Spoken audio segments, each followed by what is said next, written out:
Class 12th English flamingo का chapter number 5 हम कर रहे हैं, इंडिगो, जिसे लिखा है लुइस फिशर ने। पार्ट 1 ऑलरेडी हो चुका है और आज हम करने वाले हैं पार्ट 2।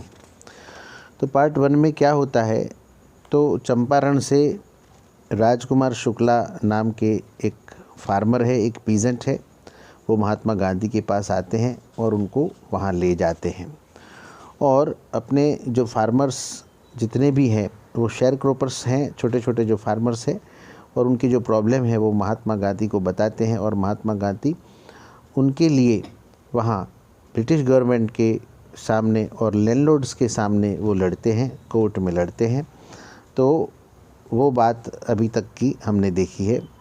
अब आगे क्या होता है वो हम देखते हैं। तो ये पार्ट 2 आप देखिए, उसके पहले पार्ट 1 आप ज़रूर देख लेना, ताकि आपको ये पार्ट 2 जो है वो अच्छी तरह से समझ में आ जाएगा।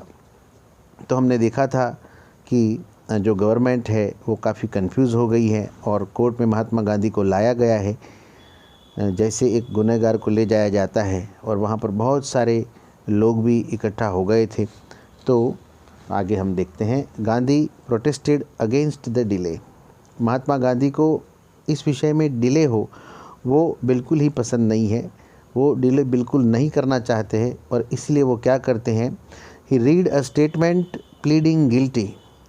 और वो स्टेटमेंट जो था जिसमें उनका गिल्टी लिखा हुआ, कि जैसे कि वो दोषी है ऐसा लिखा हुआ था, उसको वो पढ़ लेते हैं और अपना दोष स्वीकार कर लेते हैं, ताकि वो वहाँ से जल्दी उनको छुटकारा मिल सके। ही वॉज इन्वॉल्व, जैसे कि वो उसमें इन्वॉल्व है। He told the court in a conflict of duties. और उन्होंने कोर्ट को बताया, कोर्ट से वो बात करते हैं। इन अ कॉन्फ्लिक्ट ऑफ ड्यूटीज़ मतलब उनकी जो ड्यूटीज़ है उसमें कॉन्फ्लिक्ट है। कैसे कॉन्फ्लिक्ट है, क्योंकि 2 ड्यूटीज़ उनके पास है और कोई भी 2 चीज़ों के बीच में से एक का भी जब चयन करना होता है तो उसे हम कहेंगे conflict of duties. One can not decide which one do first from the 2, तो उसे हम कहेंगे कॉन्फ्लिक्ट ऑफ ड्यूटीज़। तो वो कॉन्फ्लिक्ट ऑफ ड्यूटीज़ क्या है, on the one hand not to set a bad example as a law breaker. सबसे पहले तो वो चाहते हैं कि वो एक ऐसा एग्जाम्पल सेट नहीं करना चाहते हैं अपने आप से कि वो जैसे कि वो लॉ ब्रेकर है, जैसे कि उन्होंने लॉ को तोड़ा है, यानी कि कानून को तोड़ा है। ऑन द अदर हैंड, और दूसरी तरफ, to render the humanitarian and national service. और दूसरा उनका ड्यूटी क्या है, तो एक मानवता के नाते, मानवता के रूप में और देश की सेवा के रूप में उनको ये जो लॉ है उसको तोड़ना पड़ रहा है। तो दोनों चीज़ें उनके सामने हैं। For which he had come, और इसीलिए तो वो यहाँ पर आए हैं चंपारण में। वो किस लिए आए हैं, तो फार्मर्स की मदद करने के लिए आए हैं। अगर वो लॉ तोड़ेंगे नहीं तो फार्मर्स की मदद वो कैसे कर पाएंगे। तो इसीलिए 2 ड्यूटीज़ उनके सामने हैं और उसमें से किसी एक का चयन करना है। अब क्या करेंगे वो, he disregarded the order to leave. लेकिन उन्होंने जो चंपारण को छोड़ने का ऑर्डर था ब्रिटिश गवर्नमेंट का, कोर्ट का, उसको उन्होंने डिसरिगार्ड कर दिया, उसको उन्होंने नहीं माना। Not for want of respect for lawful authority, इसीलिए नहीं कि लॉफुल अथॉरिटी के लिए उनके मन में रिस्पेक्ट की कमी है, इसीलिए नहीं। यहाँ पर फॉर वांट का मतलब है कमी होना, लैक होना। तो not for want of respect for lawful authority, मतलब जो अथॉरिटी है, जो सत्ता है, उसके रिस्पेक्ट में कमी है, इसलिए उन्होंने डिसरिगार्ड कर दिया है उस चंपारण को छोड़ने के ऑर्डर को, ऐसा नहीं है।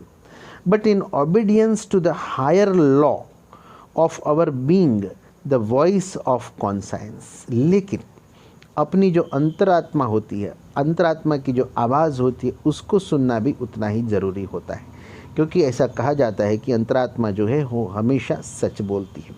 तो यहाँ पर महात्मा गांधी ने अपनी आत्मा की आवाज़ सुनी है, क्योंकि वो यहाँ चंपारण में आए हैं। तो क्यों आए हैं चंपारण में, वो फार्मर्स की मदद करने आए हैं, किसानों की मदद करने के लिए आए हैं। और इसीलिए उन्होंने अपने अंतरात्मा की आवाज़ सुनी, और अंतरात्मा की आवाज़ सुनने के बाद उन्होंने तय किया कि वो इस ऑर्डर को मानेंगे नहीं। He asked the penalty due, और उन्होंने कोर्ट को कहा आप जो सज़ा देना चाहते हैं वो सज़ा आप मुझे दे दीजिए, लेकिन वो यहाँ से जाने वाले नहीं है, वो यहाँ से हटने वाले नहीं है, क्योंकि वो फार्मर्स की मदद करने के लिए यहाँ पर आए। The magistrate announced that he would pronounce sentence after a 2-hour recess and asked Gandhi to furnish bail for those 120 minutes. अब जो कोर्ट का मैजिस्ट्रेट था, क्योंकि महात्मा गांधी को कोर्ट में पेश किया गया है और कोर्ट में ये सब जब बात चल रही है, तब मैजिस्ट्रेट ने कहा कि 2 घंटे के लिए वो रिसेस रखेंगे और 2 घंटे के बाद फिर से कोर्ट चालू होगी और फिर से वो मिलेंगे। तो इस 120 मिनट के लिए महात्मा गांधी अगर चाहे तो वो बेल ले सकते हैं। बेल लेने का मतलब है यहाँ पर ज़मानत लेना। फर्निश बेल का मतलब है यहाँ पर जो ज़मानत है उसको लेना 120 मिनट के लिए। अगर आपको फ्री होना है तो आप ज़मानत दीजिए। ज़मानत लेने का मतलब ऐसा है कि कोई भी व्यक्ति अगर कुछ समय के लिए कोर्ट से या जेल से फ्री होना चाहता है तो जब उसको अगर बेल मिल सके, ज़मानत मिल सके, कानून में ऐसी व्यवस्था हो तब की बात है, तो वो कुछ पैसे भर करके वहाँ से वो बेल ले करके छुट्टी ले सकता है। तो ऐसी छुट्टी मैजिस्ट्रेट ने महात्मा गांधी को ऑफ़र की, लेकिन महात्मा गांधी ने क्या किया? गांधी रिफ्यूज्ड। महात्मा गांधी ने मना कर दिया कि वो बेल नहीं लेंगे, ऐसा उन्होंने मना कर दिया। द जज रिलीज्ड हिम विदाउट बेल। और फिर आखिर में क्या हुआ? जज ने बिना बेल के ही उनको छोड़ दिया, रिलीज़ कर दिया कि ठीक है, आप फ्री जा सकते हो। व्हेन द कोर्ट रिकन्वीन्ड, और जब कोर्ट जो है वो फिर से शुरू होती है। रिकन्वीन्ड का मतलब है फिर से कोर्ट जब शुरू हुई, सब वो लोग वहाँ पर इकट्ठा हुए, जज आए। द जज said he would not deliver the judgment for several days. तो जज ने कहा कि कई दिनों के लिए वो ये जो मैटर चल रही है उसका जजमेंट डिलीवर करने वाले नहीं हैं।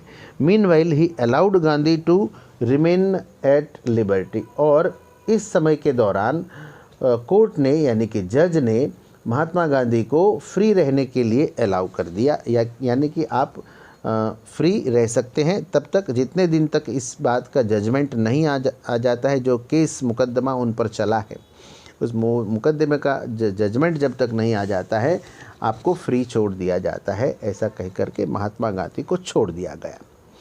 राजेंद्र प्रसाद, ब्रिज किशोर बाबू, मौलाना मजहरुल हक and several other prominent lawyers had arrived from Bihar. Bihar से कई सारे लॉयर्स वहाँ पर आए हैं। उसमें मुख्य कौन है? तो राजेंद्र प्रसाद है, दूसरे हैं ब्रिज किशोर बाबू हैं, मौलाना मजहरुल हक है और भी कई सारे महत्वपूर्ण लॉयर्स वहाँ पर आए हैं, वकील आए हैं। दे कन्फर्ड विथ गांधी, और उन लोगों ने महात्मा गांधी के साथ डिस्कस किया। What would they do if he was sentenced to prison. Mahatma Gandhi ने उनको प्रश्न पूछा। गांधी आस्क्ड, क्या पूछा? अगर महात्मा गांधी कह रहे हैं कि अगर मुझे जेल हो जाती है तो आप लोग क्या करेंगे? सारे वकीलों को महात्मा गांधी ने ये प्रश्न किया। बराबर ध्यान से सुनिएगा इस बात को। Why the senior lawyer replied they had come to advise and help him. If he went to jail there would be nobody to advise and they would go home. तो जो सीनियर लॉयर थे उन्होंने कहा कि क्यों भाई, हम तो आपको एडवाइस देने आए हैं, आपकी हेल्प करने आए हैं। अगर आप जेल चले जाएंगे, अगर आप रहेंगे नहीं तो फिर हम किसको एडवाइस करेंगे, किसको हेल्प करेंगे? हम तो हमारे घर चले जाएंगे वापस, हमारे होम चले जाएंगे वापस। ऐसा सीनियर लॉयर जो था उसने ऐसा कहा। What about the injustice to the sharecroppers? Gandhi demanded. Mahatma Gandhi ने कहा तो फिर इन शेयर क्रॉपर्स का क्या होगा? ये बेचारे गरीब मजदूर किसान जो है, जिनके साथ इनजस्टिस हो रहा है, जिनके साथ अन्याय हो रहा है, उनका क्या होगा? ऐसा महात्मा गांधी ने कहा। The lawyers withdrew to consult, और जो लॉयर्स थे उन्होंने कहा कि हम थोड़ा डिस्कस आपस में कर लेते हैं, उसके बाद आपसे बात करते हैं। यहाँ पर विथड्रू टू कंसल्ट का मतलब है आपस में डिस्कस करने के बाद फिर वो महात्मा गांधी से बात करेंगे। उसके बाद क्या हुआ? Rajendra Prasad has recorded the upshot of their consultations. फिर राजेंद्र प्रसाद ने महात्मा गांधी को उनकी जो चर्चा हुई वकीलों के बीच में, कंसल्टेशन जो हुआ, जो बातचीत हुई, उसके अपशॉट का मतलब है उसका कंक्लूज़न, यानी कि उसका जो मेन सार था वो महात्मा गांधी को बताया। क्या बताया? वो ऐसा दे थॉट, दे यहाँ पर वकीलों के लिए हैं, वकील ऐसा सोचते हैं, amongst themselves that Gandhi was totally A stranger. वो उन लोगों ने ऐसा सोचा कि महात्मा गांधी जो है, गांधी जी जो है वो टोटली स्ट्रेंजर यानी अनजान है, मतलब वो इस एरिया से ताल्लुक़ नहीं रखते हैं। And yet he was prepared to go to prison for the sake of the peasants, और फिर भी वो इन किसानों के लिए जेल जाने को तैयार हैं। If they on the other hand, और दूसरी बाजू अगर देखा जाए तो दे मतलब यहाँ पर वकील, being not only residents of the adjoining districts, और ये सिर्फ यहाँ के रहने वाले नहीं हैं, इसके इर्द गिर्द के डिस्ट्रिक्ट्स के रहने वाले नहीं हैं, लेकिन but also those who claimed to have served these peasants should go home, it would be shameful desertion. और जो जिन लोगों ने पीजेंट्स की मदद करने का दावा किया है, ऐसे हम वकील घर चले जाएंगे, it would be shameful desertion, और ये बहुत ही शर्मनाक act of living a place होगा। डिसर्शन का मतलब है act of living a place, मतलब ये शर्मनाक बात होगी। मतलब जब महात्मा गांधी ने उनको पूछा था कि अगर मैं जेल चला जाऊंगा, तो वकीलों ने कहा हम भी चले जाएंगे। फिर महात्मा गांधी ने कहा कि फिर शेयर कॉर्पस का क्या होगा, तो उन लोगों ने आपस में विचार किया, और फिर विचार में ऐसे नतीजे पर वो लोग आए कि महात्मा गांधी, मतलब उस समय वो सिर्फ गांधी थे, तो वो अगर बाहर से आकर के हमारे ज़िले के, हमारे प्रदेश के किसानों की मदद कर सकते हैं, जेल जा सकते हैं उनके लिए, तो हम यहाँ के होकर के भी हम दावे करते हैं कि इन फार्मर्स को, इन किसानों की हम मदद करेंगे, फिर भी हम घर चले जाएंगे, तो हमारे लिए ये कैसी शर्मनाक बात होगी। They accordingly went back to Gandhi and told him they were ready to follow him into jail, और फिर वो सारे के सारे महात्मा गांधी के पास गए और उनको बताया, उनको कहा कि वो उनको फॉलो करेंगे और वो भी उनके साथ जेल जाएंगी। The battle of Champaran is won, he exclaimed, और फिर महात्मा गांधी ने एक्सक्लेमेशन के साथ कहा कि हमने चंपारण का युद्ध जीत लिया है। Then he took a piece of paper and divided the group into pairs and put down the order in which each pair was to court arrest, और फिर उन्होंने एक चिट्ठी लिया और चिट्ठी में, पेपर के टुकड़े में उन्होंने पैर बनाए सारे वकीलों के, और फिर वो तय किया कि कौन कौन सी पैर किस किस समय कोर्ट में हाजिर होगी, कोर्ट में जाएगी, जेल जाएगी। तो यहाँ पर महात्मा गांधी का ये सेंटेंस जो है वो बहुत मायने रखता है। फिर से इस सेंटेंस को मैं पढ़ रहा हूँ, आप अच्छी तरह से ध्यान रखिए। The battle of Champaran is won, Champaran का युद्ध जीत लिया गया है। ऐसा उन्होंने इसीलिए कहा कि ये सारे के सारे वकील उनके साथ जेल जाने को तैयार हो गए। उनके मन में जो डर था, जो भय था, वो निकल गया। और जब भी किसी भी व्यक्ति के मन से डर, भय निकल जाता है तो वहाँ पर ही उसकी 99% जीत हो जाती है। सेवरल डेज लेटर, काफ़ी दिनों के बाद, Gandhi received a written communication from the magistrate informing him that the lieutenant governor of the province had ordered the case to be dropped. और काफ़ी दिनों के बाद महात्मा गांधी को एक रिटन कम्युनिकेशन मिला, एक रिटन लेटर मिला। किससे ये लेटर मिला था? फ्रॉम द मैजिस्ट्रेट से मिला था। इन्फॉर्मिंग हिम, उनको बताते हुए क्या मिला था? दैट द लेफ्टिनेंट गवर्नर, मतलब डेप्यूटी गवर्नर जो थे, लेफ्टिनेंट गवर्नर जो थे उस प्रोविंस के, उस प्रदेश के, had ordered the case to be dropped. ये जो केस है उसको अब यहाँ पर खारिज आता है, इस केस को यहाँ पर। तो इसीलिए ये जो लेटर है, कम्युनिकेशन लेटर है, वो महात्मा गांधी को यहाँ पर दिया गया जज के द्वारा। Civil disobedience had triumphed the first time in modern India. और इस लेटर के बाद ऐसा साबित हुआ कि मॉडर्न इंडिया में, आधुनिक भारत में पहली बार ऐसा हुआ था कि civil disobedience had triumphed.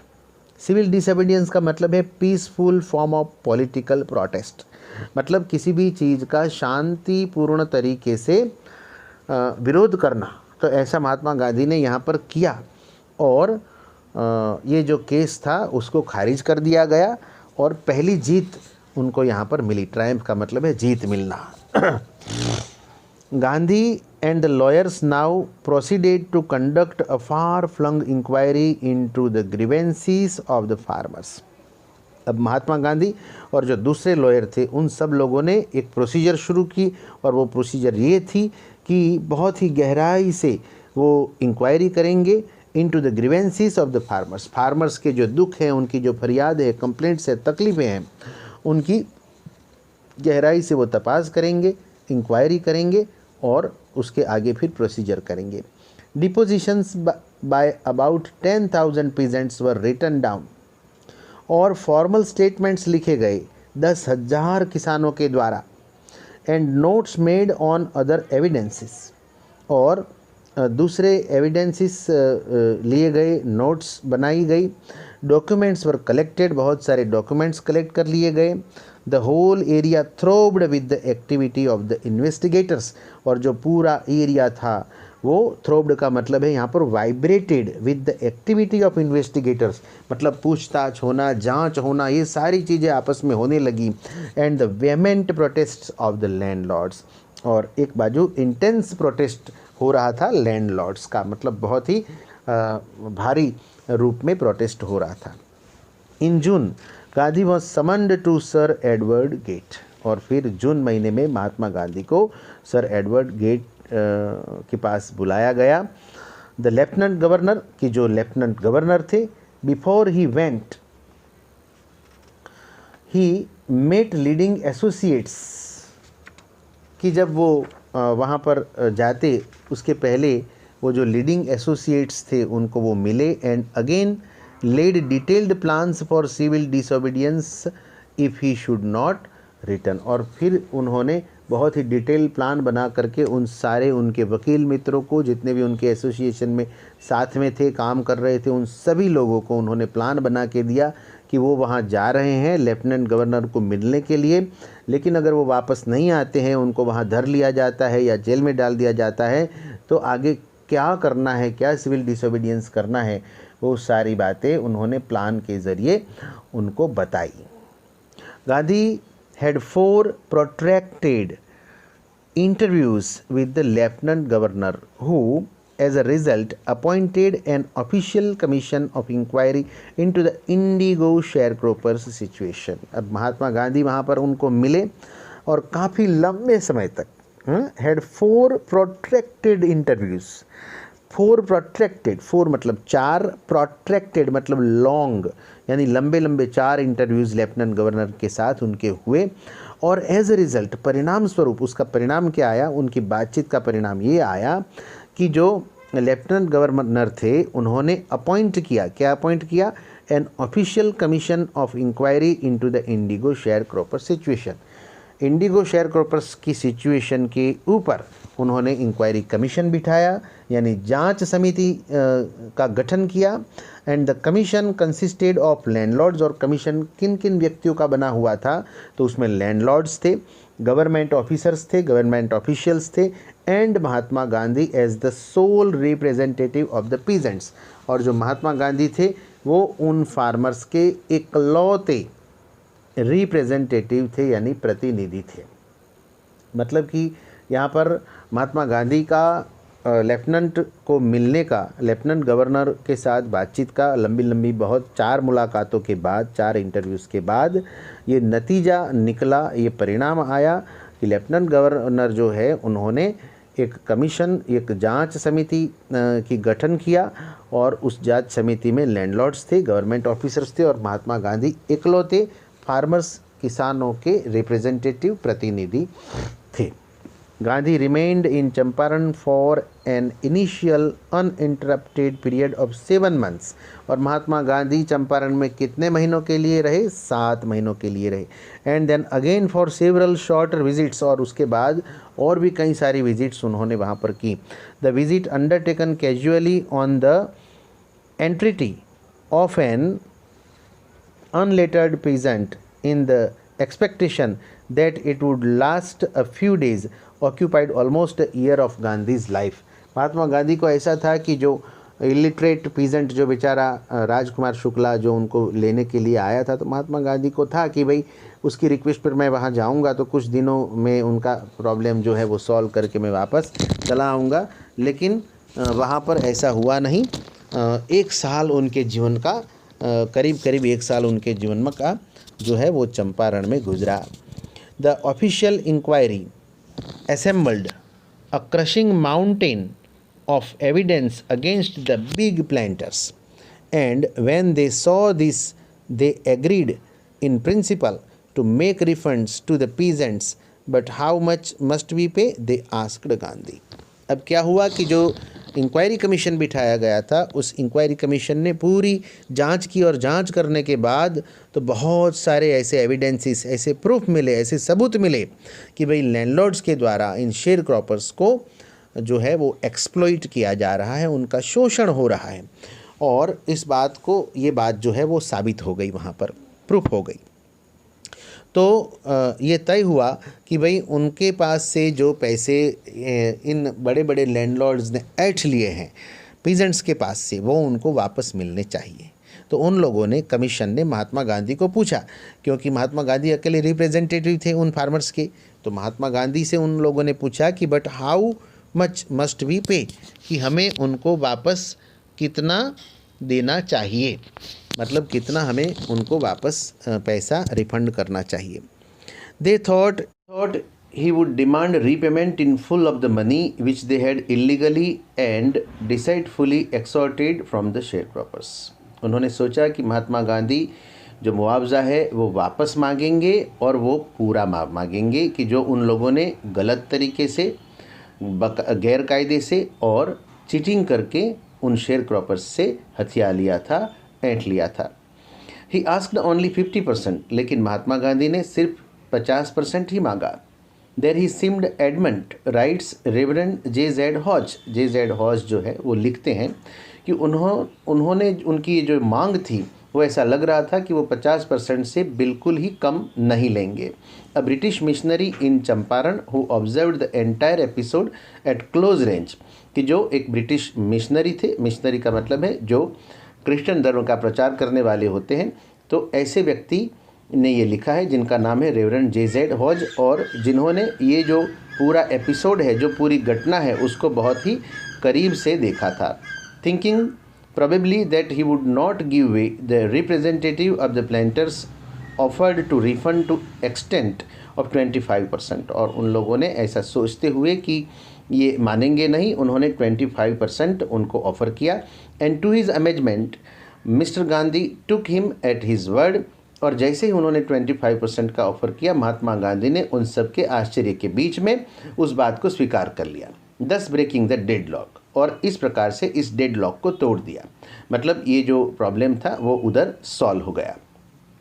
This settlement was adopted unanimously by the commission, और ये जो पूरा जो सेटलमेंट था वो कमीशन के द्वारा, अनएनिमसली का मतलब है विदाउट ऑपोजिशन, किसी भी प्रकार के अपोज किए बिना ही उसको स्वीकार कर लिया गया, और सेटलमेंट जो है वो वहाँ पर हो गया।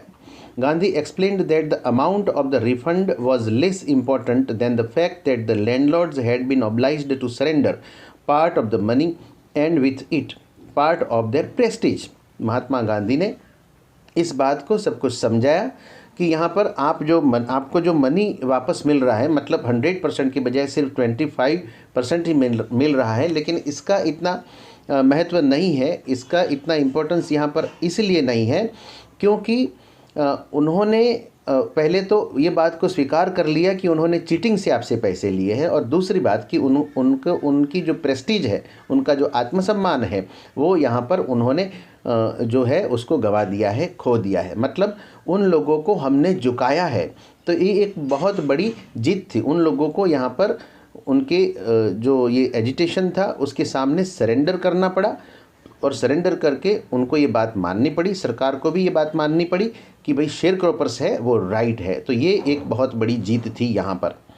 Therefore as far as the peasants were concern, जहाँ तक पीजेंट्स का सवाल था, the planters had behaved as lords above the law, जहाँ तक ये शेयर क्रॉपर्स का सवाल था, छोटे छोटे फार्मर्स किसानों का सवाल था, तब तक क्या हुआ करता था, आज तक क्या होता आया था, तो ये जो लैंडलॉर्ड्स थे वो जो कानून है उसके भी ऊपर अपने आप को मानते थे और वो समझते थे कि हम जैसा कहेंगे वैसे ही होगा, हम जैसा करेंगे वैसे ही होगा, लेकिन उस बात को यहाँ पर उनको महात मिली है।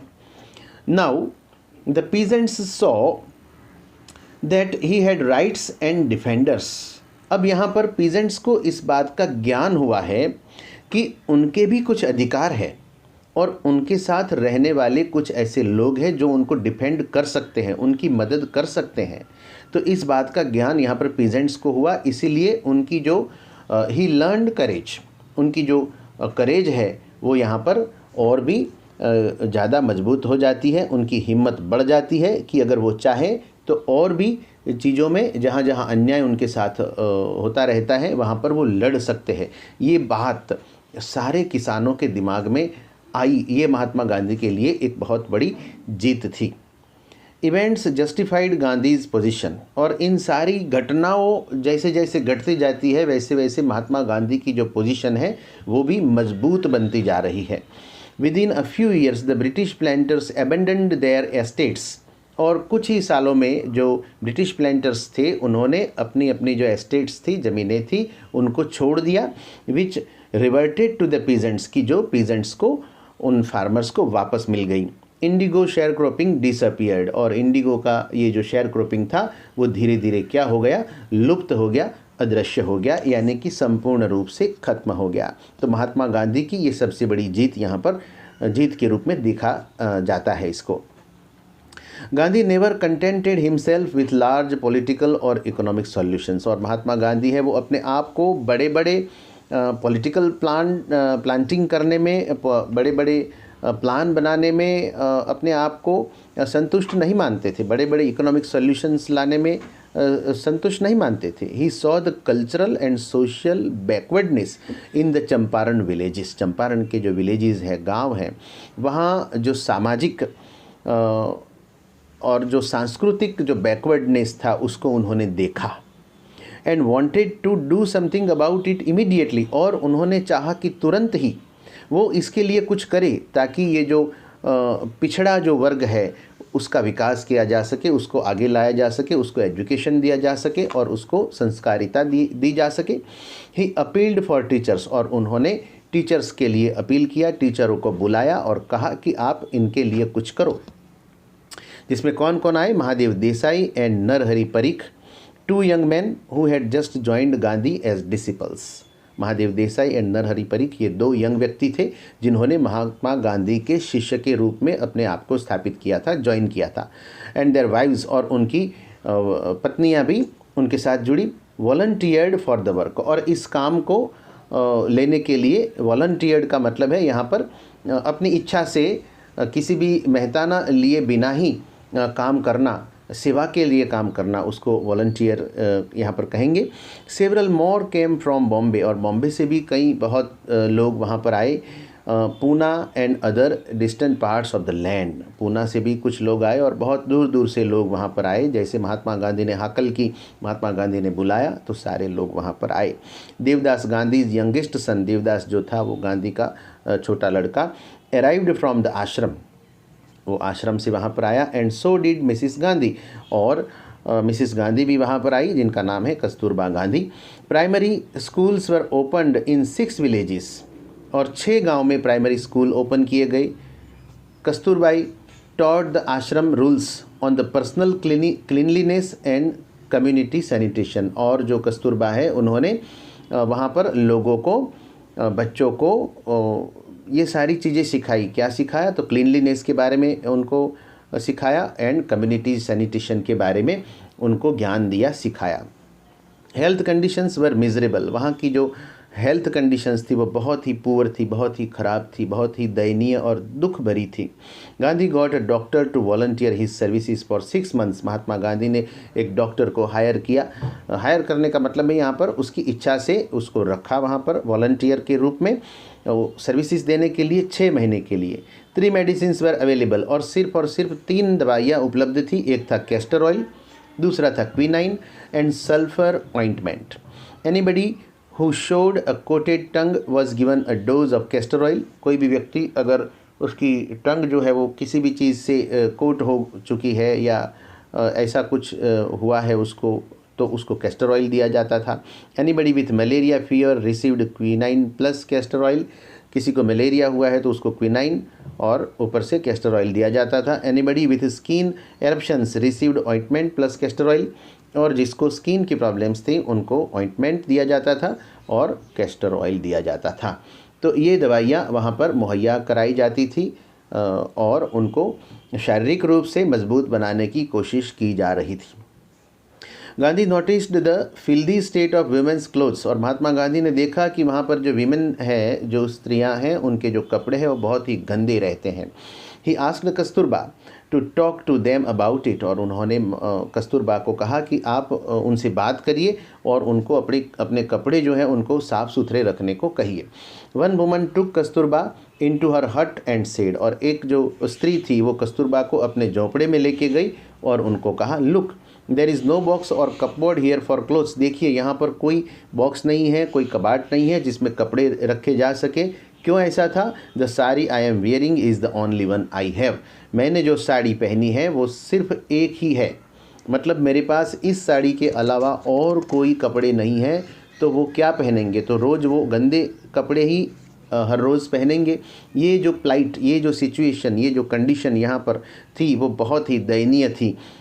During his long stay in Champaran, Champaran में उनके लंबे समय के स्टे के दरमियान Gandhi kept a long distance watch on the आश्रम। महात्मा गांधी वहाँ रहते रहते यहाँ अहमदाबाद में उनका जो आश्रम है उस आश्रम पर भी वो नज़र बनाए रखे थे। He sent regular instruction by mail. वो मेल से चिट्ठी भेज करके रेगुलर इंस्ट्रक्शंस दिया करते थे। Asked for financial accounts.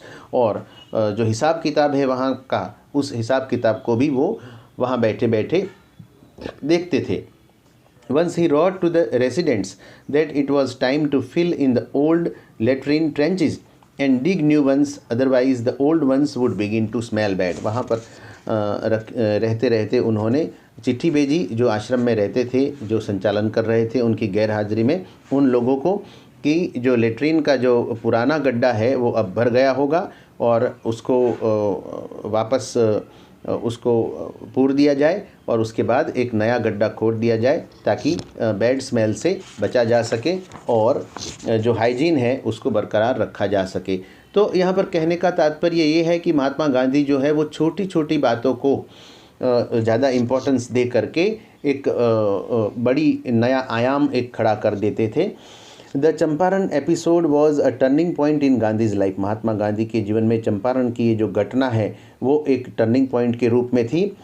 What I did he explained. उन्होंने कहा कि मैंने क्या किया है। Was a very ordinary thing. ये तो बहुत ही सिंपल थिंग है जो मैंने की है। I declared that the British could not order me about in my own country. उन्होंने ये जाहिर किया कि जो ब्रिटिशर्स हैं वो मेरे अपने ही देश में मेरे ऊपर राज नहीं चला सकते हैं, मुझे ऑर्डर नहीं कर सकते हैं। और ये बात सभी लोगों को सिखाना ये महात्मा गांधी का एम था। ये बात सभी लोगों के जहन में उतरे और सभी लोगों के जहन में जो डर है, जो भय है, उसको निकालने का ये काम जो है वो महात्मा गांधी यहाँ पर कर रहे थे। But Champaran did not begin as an act of the defiance. और यहाँ पर चंपारण जो है वो डेफियंस का मतलब है अपोजिशन के रूप में उन्हें शुरू नहीं करना था या शुरू नहीं हुआ। It grew out of an attempt to alleviate the distress of large numbers of poor peasants. लेकिन यहाँ पर जो काफ़ी सारे जो पीजेंट्स थे, काफ़ी सारे जो किसान थे, उनके जीवन में बहुत सारी जो निराशा थी, उनके जीवन में बहुत सारे जो दुख थे, उन दुखों को एलिविएट करना, हटाना, ये एक मेन पर्पज़ यहाँ पर उनका रहा था। This was the typical Gandhi pattern. और यही महात्मा गांधी का एक पैटर्न था कि वो अंग्रेज़ों के खिलाफ, उनके अस्तित्व के खिलाफ वो नहीं थे, लेकिन उनकी नीतियों के खिलाफ वो थे। और धीरे धीरे नीतियों में सुधार ला करके सबको सुधारना, ये सत्य और अहिंसा धर्म का पालन करते हुए ये जो काम है वो करना उनका ये पैटर्न था। His politics were intertwined with the practical. और उनका जो पॉलिटिक्स है वो practical day to day problems of the millions, बहुत सारे लाखों करोड़ों लोगों के जो डे टू डे प्रॉब्लम्स है उन प्रॉब्लम्स को सॉल्व करना ही उनका पॉलिटिक्स था। मतलब सभी के जीवन से जो दुख हैं, जो दिक्कतें हैं, जो दर्द हैं, जो प्रॉब्लम्स हैं, जो मुश्किलें हैं, उनको हटाना यही उनके जीवन का एक पॉलिटिक्स था। His was not a loyalty to abstractions, और उनकी जो निष्ठा थी वो एब्स्ट्रैक्शंस के प्रति नहीं थी, आइडियाज़ के प्रति नहीं थी। मतलब सिर्फ बातें करना और बड़ी बड़ी बातें करके लोगों को भाषण देना, ये इन सब चीज़ों में वो नहीं मानते थे, लेकिन ज़मीनी तौर पर हर व्यक्ति तक वो पहुंचना चाहते थे। It was a loyalty to living human beings, लेकिन उनकी लॉयल्टी जो थी, उनकी जो निष्ठा थी वो किसके प्रति थी? तो जो लिविंग ह्यूमन बींग्स है, मानव जात के प्रति थी। In everything Gandhi did. Moreover, he tried to mold a new free Indian who could stand on his own feet and thus make India free. Mahatma Gandhi जो कर रहे थे उनका मुख्य उद्देश्य क्या था? तो उन्होंने क्या प्रयत्न किया? To mould a new free Indian, हर इंडियन में एक नए इंडियन को पैदा करना, एक नए भारतीय को जगाना। मोल्ड मतलब यहाँ पर to make a new free Indian who could stand, जो अपने पैरों पर खड़ा रह सके, on his own feet and thus make India free, और इस प्रकार से वो इंडिया को, भारत को फ्री बनाना चाहते थे। मतलब स्वतंत्रता का जो अर्थ है वो उनके जीवन में, उनकी भाषा में यही था। Early in the Champaran action, Charles Freer Andrews, an English pacifist who had become a devoted follower of the Mahatma, came to bid Gandhi farewell before going on a tour of duty to the Fiji Islands। और जब चंपारण का ये घटना घट रही थी तो उस समय में चार्ल्स फ्रीर एंड्रयूज नाम के जो व्यक्ति है, जो इंग्लिश पैसिफिस्ट, पैसिफिस्ट का मतलब ऐसा है कि जो व्यक्ति ऐसे होते हैं कि किसी को दुख देने में नहीं मानते हैं, लड़ाई झगड़ों में नहीं मानते हैं, ऐसे व्यक्ति, who had become a devoted follower of the महात्मा, महात्मा गांधी के वो बहुत ही डिवोटेड फॉलोअर बन गए थे। And came to bid Gandhi farewell before going on a tour of duty to Fiji islands, और फिजी आइलैंड्स पर उनकी तबादला हो चुका होगा, अंग्रेज़ अधिकारियों ने किया होगा, और वहाँ फिजी आइलैंड्स उनको जाना है, तो उसके पहले वो महात्मा गांधी को मिलने के लिए वहाँ पर आए थे। Gandhi's lawyer friends thought it would be a good idea for Andrews to stay in Champaran and help them। और जो गांधी के जो लॉयर फ्रेंड्स थे, जो दूसरे वकील मित्र थे, उनको एक ऐसा आइडिया आया था कि ये जो एंड्रयूज़ है वो वहाँ पर रहे, चंपारण में उनके साथ रहे और उनको मदद करे। Andrews was willing if Gandhi agreed, और एंड्रयूज़ भी तैयार थे कि अगर वो महात्मा गांधी चाहे और वो परमिशन दे, वो एग्री हो जाए तो वो वहाँ रहने को तैयार है। But Gandhi was vehemently opposed, लेकिन महात्मा गांधी ने बहुत ज़ोरदार इस बात का अपोज किया। वेमेंटली का मतलब है यहाँ पर इंटेंसली अपोज्ड। ही सेड, उन्होंने कहा, you think that in this unequal fight it would be helpful if we have an Englishman on our side. उन्होंने कहा कि क्या आप सोचते हैं कि ये अनइक्वल फाइट इसको इसलिए बताया गया है क्योंकि सामने फाइट करने वाले लोग जो है वो गरीब है, वो प्रॉब्लम से घिरे हुए हैं, समस्याओं से घिरे हुए हैं, और सामने ताकतवर अंग्रेज़ हैं। तो ये फाइट जो है वो अनइक्वल है, क्योंकि दोनों जो राइवल है वो इक्वल नहीं है, दोनों जो योद्धा है वो इक्वल नहीं है। और इस अनइक्वल फाइट में आप समझते हैं कि ये एक दो इंग्लिश अगर आपके साथ जुड़ जाएंगे तो आपको बड़ी हेल्प मिल जाएगी, वो बात, ये सोच आपकी गलत है। This shows the weakness of your heart, ये आपके हार्ट की वीकनेस दर्शाता है। The cause is just and you must rely upon your selves, मतलब ये जो कारण है उन्होंने जो बताया वो बहुत न्यायिक है, और तुम्हें अपने आप के ऊपर रिलाई करना चाहिए, विश्वास होना चाहिए, आपके आत्मा के ऊपर, आपके हार्ट के ऊपर विश्वास होना चाहिए, टू विन द बैटल, किसी भी युद्ध को जीतने के लिए। You should not seek a prop in mister Andrews because he happens to be an, कोई भी प्रॉप का मतलब है यहाँ पर सपोर्ट ढूंढना नहीं चाहिए मिस्टर एंड्रयूज़ जैसे व्यक्ति में, क्योंकि वो एक इंग्लिश मैन है। He had read our minds correctly, उन्होंने हमारे जो मन थे उनको बहुत अच्छी तरह से करेक्टली पढ़ लिए थे, राजेंद्र प्रसाद कमेंट्स राजेंद्र प्रसाद कहते हैं कि महात्मा गांधी जो हमारी भीतरी बात थी, हमारे मन की जो बात थी, उसको समझ गए थे। And we had no reply, हमारे पास कोई जवाब नहीं था। Gandhi in this way taught us a lesson in self reliance, और इस प्रकार महात्मा गांधी ने अपने आप के ऊपर भरोसा करना हमें सिखाया। Self reliance, Indian independence and help to share croppers were all bound together, और उन्होंने सेल्फ रिलायंस सिखाया, इंडियन इंडिपेंडेंस किस प्रकार से प्राप्त किया जाएगा वो सिखाया, and help to share croppers were all bound together, और सारे के सारे शेयर क्रॉपर्स को एकजुट होना उनको सिखाया, उनको मदद की, उनके अंदर की जो आत्मा है उसको जगाया, और उनके मन से जो डर था, जो भय था, उसको बाहर निकाला।